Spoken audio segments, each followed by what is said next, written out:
اہل ایمان کا اصلی ٹھکانہ جنت ہے اور ان کے لیے جہنم ایک ہسپتال کی مانند ہے، چونکہ جنت پاک جگہ ہے اور اس کے مکانات پاک ہے، ومساکن طیبہ اور ازواج مطہرہ، اور جنت کی عورتیں بھی پاک ہیں، شرابا طہورا، اور جنت کی شراب بھی پاک ہے۔ ایمان والا جہنم میں گندگیوں اور گناہوں سے پاک ہو جائے گا، تب جنت میں داخل ہوگا اور کہا جائے گا سلام علیکم طبتم فادخلوها خالدین۔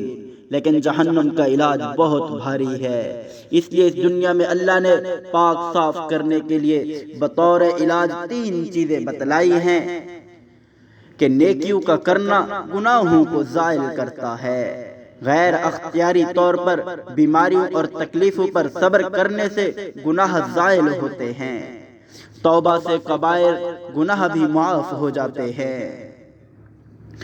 جہنم میں کفر و شرک کا گناہ لا علاج بیماری ہے۔ دنیا میں 80 سال کا مشرک بوڑھا توبہ کرے گا تو معافی مل سکتی ہے۔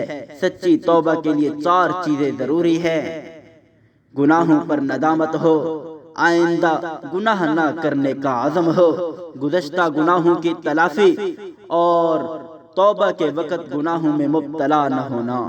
دنیا میں ان خوبیوں کو حاصل کرنے کے لیے ماحول شرط ہے، اور ماحول دعوت دین کے عمل سے زندہ ہوگا۔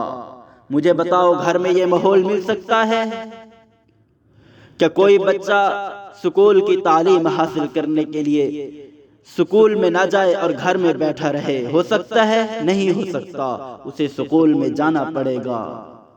اسی طرح سچی توبہ کے لیے یہ 4 چیزیں ضروری ہیں، اور یہ 4 چیزیں ہمیں اس وقت حاصل ہوں گی جب ہمارے پاس وہ ماحول میسر ہوگا۔ اور یہ ماحول کہاں ملے گا ہمیں؟ دعوت تبلیغ میں۔ یہ ماحول ہمیں مدارس میں ملے گا، یہ ماحول ہمیں خانقاہوں میں ملے گا۔